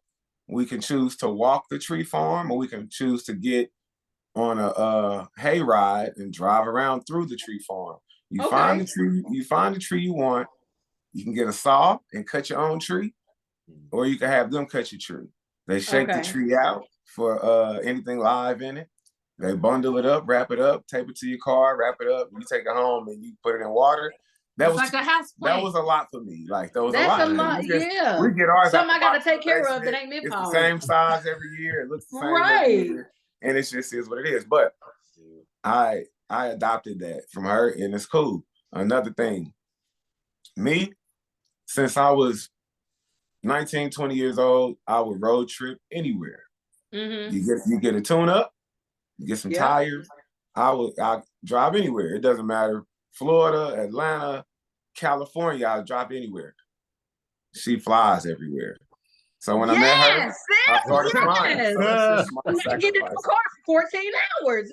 Right. I mean, yeah, it's just the reduction of luggage and just the no pit stops. So that's why I would drive. Yes. She's a flight person. She's like, we'd have been there a long time ago. Yeah. True. Right. So it's like, So but I can't. Right. I'm sorry, but I can appreciate the now. My grandmama did not care. She would hit the highway. She would hit, we got to be catch the flight. She was like both. Me, I've learned that I'm very impatient. She drives in Missouri. If we're going somewhere in Missouri, she'll hop in the car. She cool with it. I mean, we went to Arkansas for a funeral, and she took that road trip. But if it's longer than that, she's going to 8 hours is my cutoff. She's mentioned flying to St. Louis before. Yeah. Wow, that's not like an hour flight. Like, they got trains. Where did we go? We flew to Dallas. Most people will drive to Dallas. We flew to Dallas. Oh yeah. We ain't doing that. Yeah, most people I know drive to Dallas. Like, no, we ain't doing that. Yeah. We're gonna take we getting on the plane. Facts. The trunk. I'm all about driving, and you can have a trunk full of your belongings. Instead of just reducing everything to a book bag and a gym bag. I'll buy it when I get there. I gotta fly. Facts. I'm here for it. Oh, I need another pair of shorts. Yeah. I'll buy it when I get there. Yeah. I'm learning to adapt to that way. Yeah. But it was cool. Like our first trip together was New Orleans. And we had a blast. It's one of our favorite. It seems really spooky to me. It has, like I feel like something in the air. You covered by the blood. You can go. You're right. Yeah, you can go anywhere. But no. There is a feeling. There is a cryptic feeling. Like a lot of their bar crawls and tours are through cemeteries and stuff. Mm-hmm. We don't. You know, a lot of people, we don't really go to cemeteries. Yeah. Not for fun. Not for fun. No. Not for fun. Not for attraction. No. Yeah, like now. It is so fun and full of culture. Yeah. I love other cultures. I highly suggest that when you guys take your next trip, go to New Orleans. Because we were gonna go for his birthday to go see a basketball game down there. Go. Yeah, there you go. Go. It is such a great, the music, the food. It's just so rich in culture. Even the malls. It's black and it's French and it's cool hip white people. It's perfect. Okay, that's it. It's perfect. And I make it a point to go to every police mall on horseback. It's like no matter where I go. Come out of old school architecture. It's good. And it sounds like it got a little hint of restaurant in it too. It is. People with cowboys. It's below sea level, so it's definitely humid and moist. Okay. Below sea level. Yeah. So you don't like, that is one of the places that if we say we don't really want to dress up a lot, we just want to go and relax. Everybody's and be comfortable and relaxed there. Like you can polite, no matter what they say. Like it's really polite. It's one of our favorite places. So yeah, there are certain things that I did. We got an artificial tree. What was it, last year? Y'all, I cried. I was like, this ain't Christmas. Like it didn't have the smell. So you know what I did? I went to that piney smell. Yes, I went to so there is if y'all ever decide to do it, maybe when Khalil gets older, there is a tree that is that smells like citrus. It's a real tree that smells like oranges. And it's in the fir family. It's like a Douglas fir. And it smells like oranges. So a tree is nothing but a live house plant. It just got lights on it and it's decorated. But for me, I held on to it the tradition as long as I could, because I would watch grandmama sit on the couch and Aunt Terry and Aunt Noreen come through the house with the tree and argue with each other. I don't know. That was a highlight for me. Terry, you moving it the wrong way. And they were such big kids when it came to Christmas. I loved it. But we did purchase an artificial tree last year. And you know what? It wasn't that bad. I still had fun. Sometimes change is good. Yeah. And so I still had fun. I was like, okay, so the upside of this was to, I could put it up earlier. I don't have to wait till after Thanksgiving to go get a tree. Like I could literally put it up the week before Thanksgiving. So just merging the two, like just the way we grew up. Some things are parallel though. Our family situation was a little bit different as far as like the people but the values were the same. And in us talking about it and stuff, that's why it was an easier adjustment. This is how when she says some things parallel. Was it 3 years ago? You guys had the family reunion in Memphis. Oh yeah. Right. And my family had a family reunion in Mississippi, literally an hour and 40 minutes away from where her family was having theirs. Just ironically. So when we were at hers, we left and went to my family reunion in Mississippi and drove back to Memphis and finished the rest of the. So it's like that. Like that's just, that's you can't so make this cool. stuff up. That's good. Yeah. One good thing I think that makes it easy to blend things together that are, from two different upbringings is when your values and morals and standards are the same. Because it makes it easier to come around to doing things differently because your more important things that make you who you are what you have in common. Right. So I think that's really important. I remember he was like, I've always just envisioned a family and the Huxtables. Like I love the Huxtables. And where you play the jazz on the record player and you move the table out the way and you dance with your lady. Like we do that now because I've always wanted to do that. Right. You know what I'm saying? Yeah. You got to find a way to just bring some little small pieces of joy into your relationship. Yeah, and keep the spark going. Live out the small dreams, even if you don't tell nobody. Even if you don't tell anybody, you always thought about it. Just check it off the list, you know. Right. Zaria, she gets bashful about it now. That's the piece she gets from me. Like when I would watch my aunties and my uncles be affectionate with each other. You know, my aunties be affectionate with their husbands. I'd be like, ew, gross, good.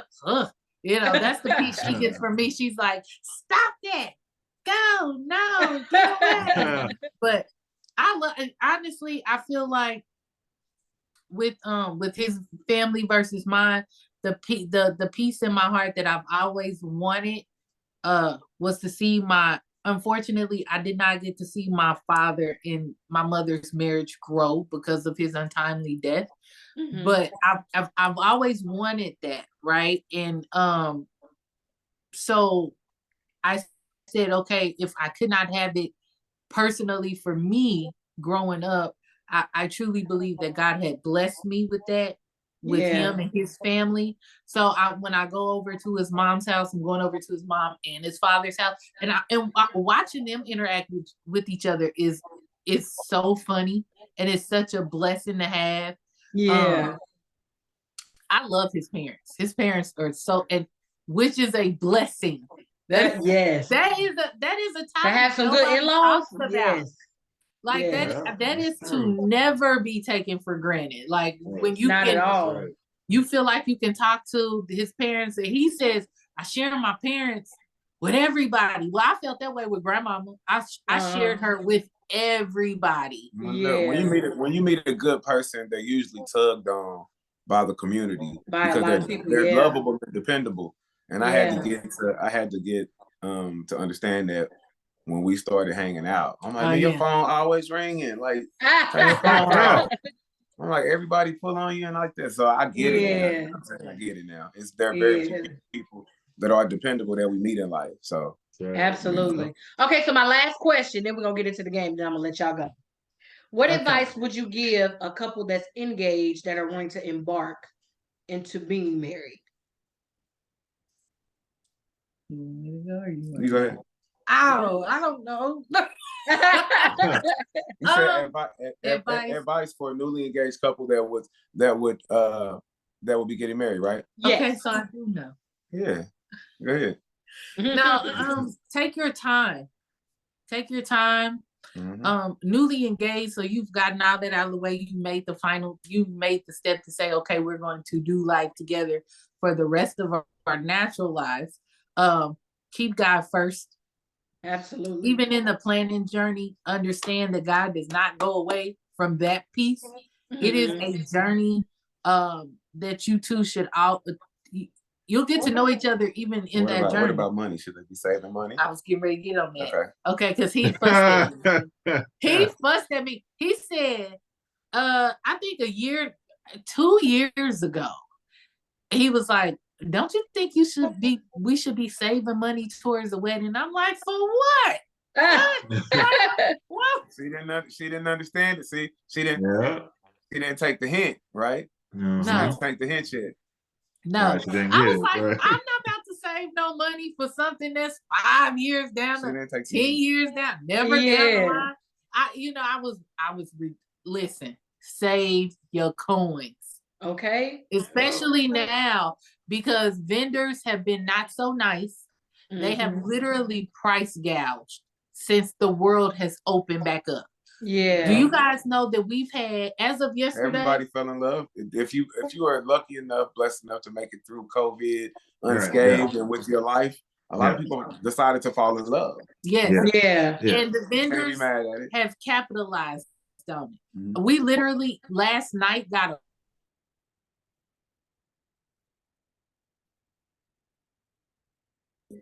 for decor. Okay. We didn't hear that part. It kind of cut out.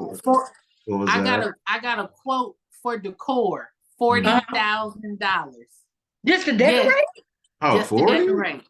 40. Oh my gosh. I'm gonna send you I'm gonna send it to you so you can see. Oh my goodness. That is the highest one right now to date. I think when I first really started getting into it, 18,000. Wow. Starting 18,000. Wait, yes. To start? To start. Oh my gosh. That's crazy. Yeah. That is crazy. I know. So okay, so back on the advice, just really first of all, sit down, figure out what you want. You're gonna do a lot of compromising, give and take, budget. Like, don't leave away from RJ and I are not charging anything. So we don't have to take that debt into our marriage, right? Right. So we'll be paying everything with cash and just so. Ooh, that showed what we did. Yeah, listen, it's a reality. It is a reality that I didn't like to talk about. But he's a numbers man, and so he's like, listen, this is important. Don't lose sight of who you are and who you are while planning. Remember that a wedding is a very, very important day, but a very highlighted moment in your life. But when that tux comes off, that dress comes off, you are dealing with you too.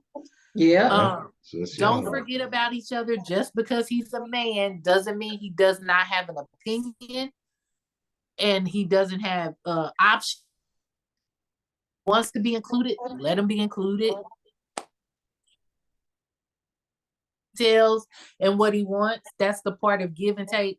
Remember when we talked about it was like practicing for the engagement is practicing for marriage. It's like, okay, well, I don't really like it, but we'll do it because this is a piece that you want, Right. And stay in counseling. If it's like we're gonna start ours important January, so we'll have 8 months, a full 8 months to do counseling. Yes, that's good. Stay the course. Absolutely. And go and do everything you two want to do. Cancel out what people are saying as far as like, oh, you shouldn't do that. Don't tell your plans to everybody either. No. That's a fact. Yeah. Don't tell your plans. Like, even if you keep them between you two, that way if it falls through, you don't have to answer to nobody. Like, I thought they was gonna have this and that. Or you don't have to hear people's opinion about your day and what you are paying for. Yeah, that's good. Yeah. That's good. Yeah. Hey. Yeah, okay. I was just gonna say, if it was 40,000 for us back then, we would have. I know. Courthouse. Yeah, courthouse. Yeah, don't take No, we laughed. I was like, what? We got into a point now where we laugh at the quotes because it is what it is. It's like, okay, we respect your time. Thank you so much. Like, we don't laugh in their face. Yeah. We don't, but we do like have to chuckle and say, it is what it is. That's just what it is now. That's not that piece is not for us. We're not gonna force anything either. Right. But I, expect things to go wrong because nothing is perfect. They do. Yeah, they do. Yes. Yes. They do. As far as like the journey, but I tell people, I told a friend of mine, it's a journey. Like, enjoy that journey. Don't let anybody steal your joy because it's so short. The time is so short.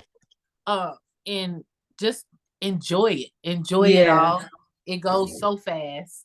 It does. Because we're already, what, a year and 6 months in? Yeah, you're 6 months. Yeah. See? It seemed like, it's like forever. You don't say. Well, you know what? Honestly, it feels like you guys just got married. You guys are almost up to 2 years. Yeah. That's how it flew by. It did. It did. Feels like forever. Yeah. Okay. Yeah. Feels like forever. Okay, y'all ready to get into the game? Yes. Okay, so it's 10 questions. I'm going to read them off to you each individually. So one person is going to write the answer down, and then the other person is going to guess. Sis, if you're going to be the writer, don't say your answer out loud. Bro has to guess. Okay. And if he guesses right, and if what he guessed is on the paper, that's a point. Okay. Okay. You get 8 out of 10 right, date night is on us. Okay. Bet. Question number 1. Oh, I can't see what you writing. Okay. No, you won't. Question number 1. Y'all ready? Yes. What's Is RJ answering the question? Yes, he's answering the okay. question. You're writing the answer down. Yeah. Okay. But don't say out loud what your answer is. Bro has to guess it first. You gotta guess. Okay. Question number 1. What's an activity you enjoy together?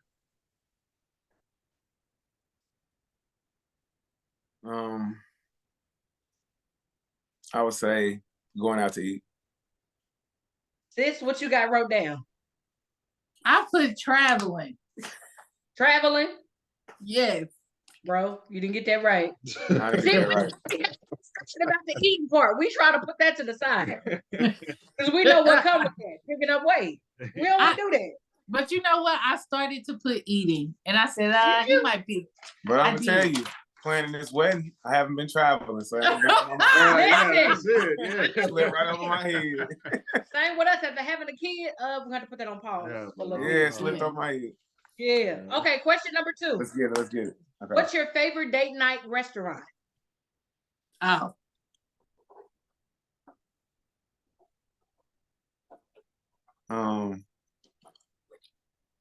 Lately, probably like Cooper's Hawk. Yay! Cooper's Hawk. You gotta put it up to the camera. Oh, sorry. Cooper's Hawk. It's something about the atmosphere. Yeah. Cooper's Hawk. I love that. I love the atmosphere. Keep it score. I do too. I love the atmosphere of Cooper's Hawk, and they just opened one, in Lee Summit. Yes, they did. Yeah. I took my. I didn't even know that. Yeah, I took my. We are actual members at Cooper's Hawk. Oh, really? Okay. Yes, we get free.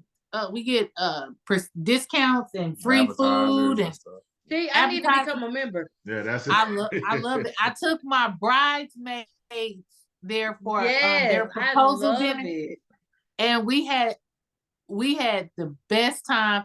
Shout out to my bridesmaids! Woo! Yay! Okay, question number 3. Mm-hmm. What's your current favorite show to binge watch? Well, that's gonna be hard. You know what? Believe it or not, we don't watch TV like that. Every couple has said, "Are we the only ones that watch TV?" My parents, I'm gonna tell you what. I didn't even have a TV. My parents bought a TV when Zaria came. They like, well, maybe the baby want to watch TV. He did not. I came to his apartment and I was like, he had books, but no TV. And here I am. I got TV. Monique got a TV. Keon got a TV. Yeah. I got a TV in every room in our house. Yeah. Yes, and then I had a TV in the living room. And I come there, but it was something so different. It was peace and quiet. And I was like, okay, I think I can get used to this. Monique went out to college. So she went to Dillard in New Orleans. So easy for me to, do that. And Keon, he was like in between, I don't know what I want to do. I'm coming, but I really want to be here and there. Yeah. So it made it a little easier. Yeah, to get rid of the TVs. Yeah. Right. Okay. Right. But so how about this one? What is a favorite movie y'all like? Yeah, movie. We can do movie. Yeah.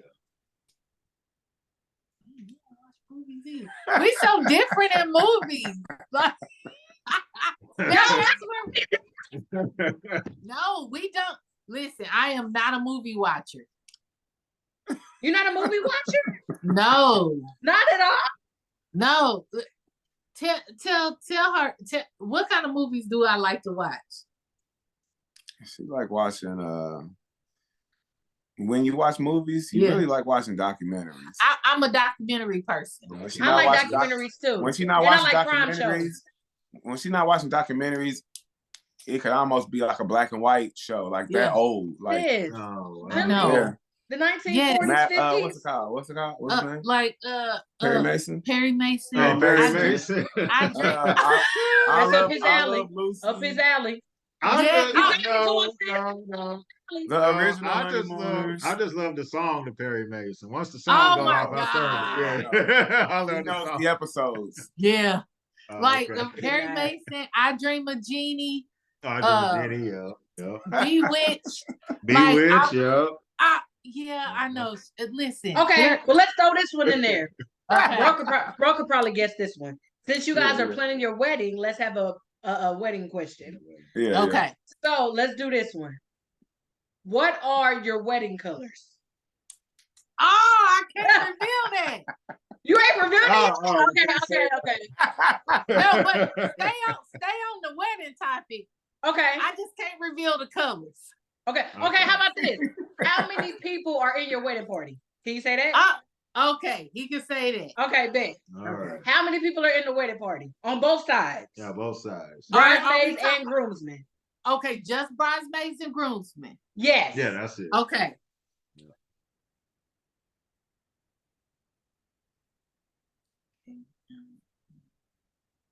Look. I would say that's a lot of people. No. Wait, I'm not doing it now. Oh, you still count? She's still counting. Hold on now. And we just need numbers, sis. So if you got to write names down to count. That's what she doing. Oh, no. I got it. Okay, go ahead. I would say it's an odd number. Mm-hmm. So I would say like 15. We got it. Yeah. Okay, so 15. So that's 2. Okay. Next question. Question number 4. Where do you want to live when you retire? Oh. I'll say here. I was still writing it out. But honestly, yeah, we vacation. Y'all don't want to leave Missouri? We vacation a lot, so we just come back. Okay. Yeah. Gotcha. Well, that makes sense. What we found out was no place like home. Midwest is like the perfect combination of fast and slow. Mm-hmm. It's like we don't have to deal with the New York traffic. Right. We don't have to deal with the Kansas City is country and city. Mm-hmm. It is. In a weird way. You'll see. I feel if I want to go to the country, just go to Kansas. Yeah. That's like you can see what I mean by that. You can see a Rolls Royce on the same street as like a rancher on a horse riding by. Yeah. Like, no, for real. City like together. Yeah. That's a fact. And it's still affordable. Like you can live here and still be able to go. Like if we moved to New York, ain't no way we'd be able to travel. As much as we love fashion, Cali taxes too. Oh yeah. Oh yeah. I feel like that's the same way with New York. Yeah. Mm-hmm. It's expensive to live there. The cost of living is ridiculous. Yeah, California has 8 different sales tax when you purchase something. Oh my gosh. Yes. They have like if you are to like rent a car there, or they have 8 different. We experienced that part with the rental car. Yeah, the rental car. Mm-hmm. Yeah, because we went to LA for his 30th, and it was crazy. Yeah, it was. Okay, question number 5. Who snores the most? Me. I was laughing. I mean, cause I don't get a lot of rest, but boy, when I do. Yeah. I don't get a lot of rest, but when I do, I start snore. Yeah. Y'all snore too. Yeah. He's a snorer too. He ain't gonna be honest though. He be tired. Light snore. That's what you call light snore? Snore? Okay. Okay, question number 6. Okay. Who's the best driver? Hold on, let me answer that. Okay, go ahead, RJ. Okay, being honest, her. But I can't say I'm the best driver because I get more tickets and more points on my license. I had to pay to get them taken off. So okay.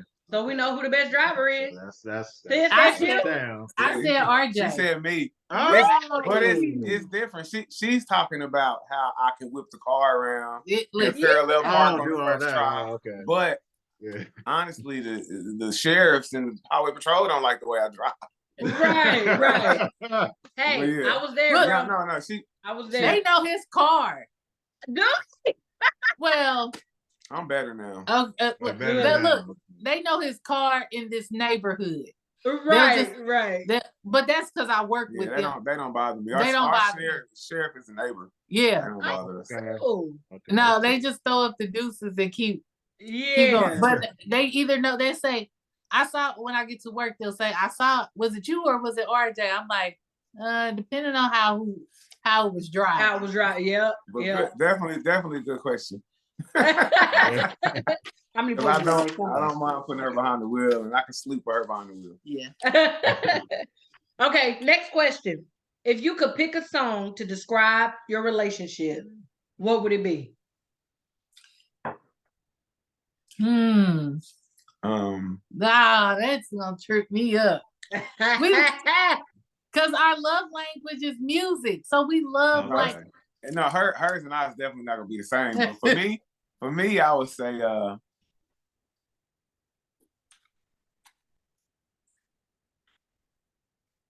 don't know, probably something about Michael Jackson, probably.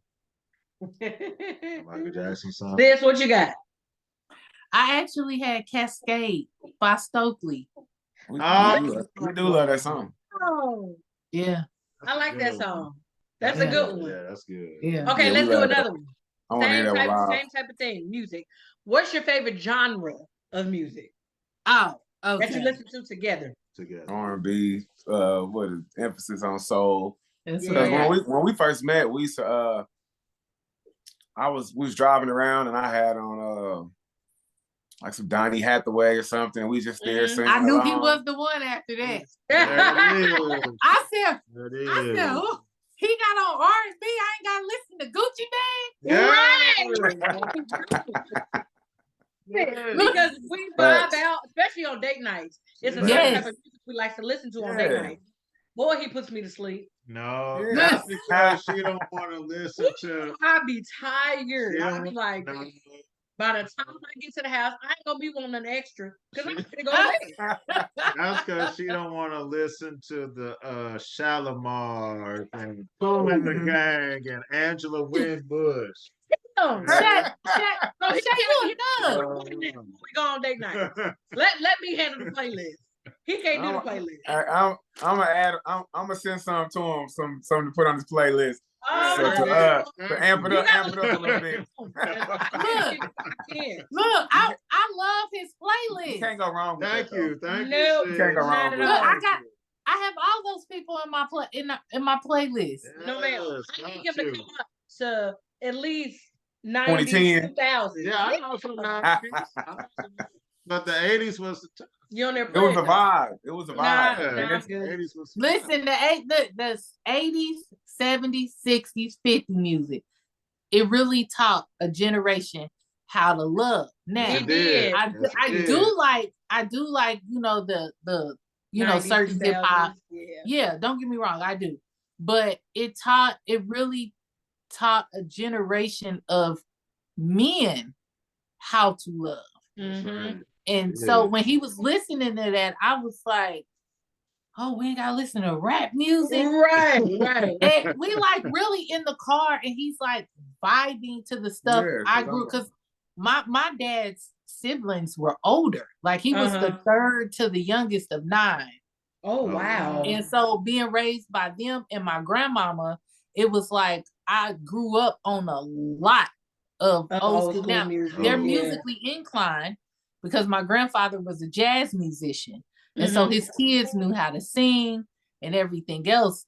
But so when he was playing that music, I'm like, he loves music like I do. It's more inspirational when I listen to soul music, R&B music. Yeah, it is. The oldest you will get out of me is the Isley Brothers. Drifting on. That's it.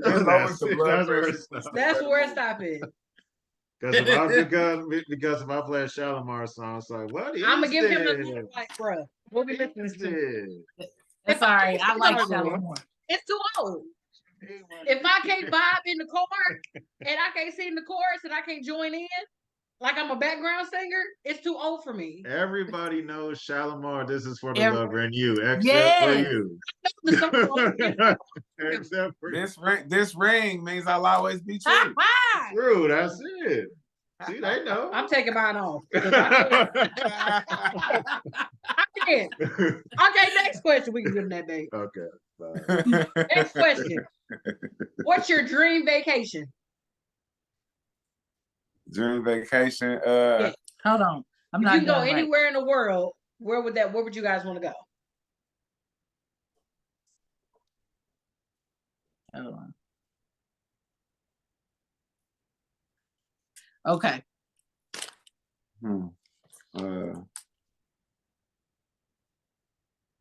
Somewhere in Africa.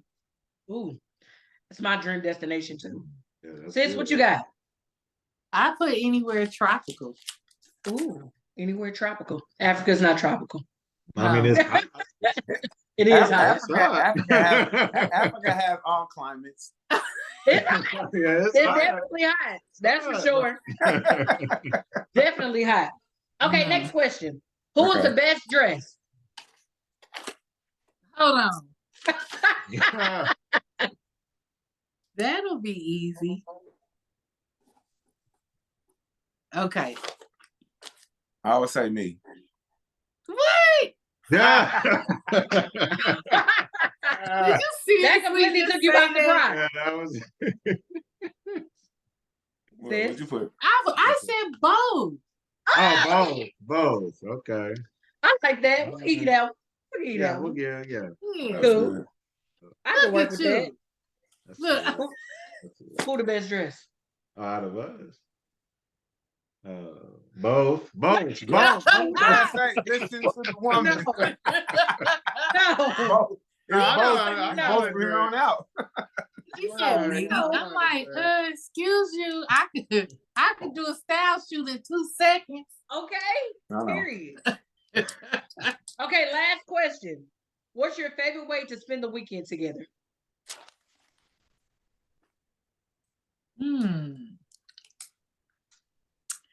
When life is busy, just quiet, alone, quiet. Yeah. Yeah, some peace and quiet. Just kicking it at the house.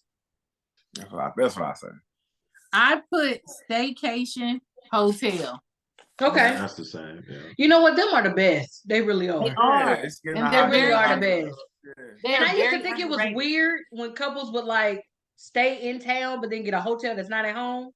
But when we did it before, I was like, hey. Yeah, it feels good. Yeah, especially a hotel got nice amenities or even not. It's just yes. Yeah. I can definitely feel it. I feel that. Yeah. Listen, time has been well spent. Yeah. We want to thank the both of you for taking time out of your day to come and hang out at the lounge with us and talk about this here Black love. Man, it was so phenomenal. Thank you for being open and transparent and being real about what your love is, so that everybody else can use it as an example, to use it as a light to a dark pathway. Yes. You know, I think oftentimes the world makes it feel like marriage is something that is not a goal or shouldn't be a goal, but for some people it still is. And marriage is a God thing. It really is. It really is. Marriage is a God thing. It's a thing that is so dear and that I love so much and that I take very serious, because I consider it an honor for me to date a man that wants me to take on his last name. Yes. You know what I mean? There's something really precious about that. And for a man to think so much of me, to want me to carry his last name. Absolutely. So it's been an honor. It's been amazing to hear y'all talk about all the different stages, from dating to being engaged to walking down the aisle. It's been amazing. Is there any last words that you want to tell us or say to the people before we let y'all go? You want to go first? Or you go ahead. Likewise, thank you for even having us. It is, first of all, a part of what you guys are doing with the podcast. We were so happy that you guys asked us, and grateful that you would even want to, because you guys see a lot of people, run into a lot of couples. So for you guys to think of us in that way, We totally appreciate it. Thanks for having us. Thank you just for allowing us to tell our story. I mean, it was it's a long one, but nevertheless it was good. We want to thank everybody that is a part of the wedding. It's an intricate part of the wedding. All my bridesmaids, from Jasmine, Akila, Bika, or Bionica online, Renata, my cousin Renata, Monique, she's a bridesmaid, and it's so funny because she's like, I keep forgetting that I'm a bridesmaid and not a flower girl or a junior bride. I'm like, you're older now. She's older now. Yes, she's 21. Oh my God. Yeah. See, she got a 21-year-old. I know. You don't even look it. But you don't look it though. Thank you. Zaria keeps putting us out of our wedding. She was like, if you don't, she said, that's why when she gets mad at us, she'll say, that's why you can't come to my birthday and you can't come to the wedding. Why that's the first thing kids want to say? Do you not know we paying for this? Yeah, we paying. I know. Are you trying to put us? I know. So if we don't come, how you gonna have a party? Right. And then of course my homie JaVale, that you know what? I'm gonna tell, there was something that I did want to touch on with engagement and choosing your wedding party. Pray over so important, ain't it? Yeah. Pray over it. Yeah. Continue to pray over it, not just when you select them. Yeah. Again, it's a journey. Pray. Oh, I have the best. He has some of the best groomsmen I have ever seen. The guys are so cool. They're funny. They're relaxed, and I just it was a blessing in it for me. Yeah. And the way that it lined up and panned out, you know, some changes were made, but even with the change, it was a blessing. Yeah. And it's so just important. Everybody gets along. It's like when God is in it. Yes. Man, it's so don't different. things just flow like they flow, don't they? Yes. Woo, and I truly from even it's that we've selected in it to the attendants, like the ushers, as far as my Monique's, two of her best friends, or some of the attendants, Al Vincent and Astrid, and they are so near. They're like my kids, so they know what I want. Yeah. Yeah. But just pray over it and allow God to choose, because it's a peace again that you can't describe, that you have, and everybody gets you. You know, they're supportive when you do it that way. But thank you for allowing us to be on the show. Absolutely. Thank you so much for accepting the invitation.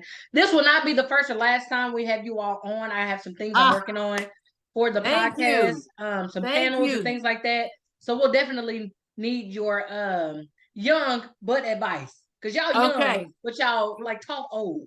Yeah. Does that make sense? Wisdom. That's the word I'm looking for.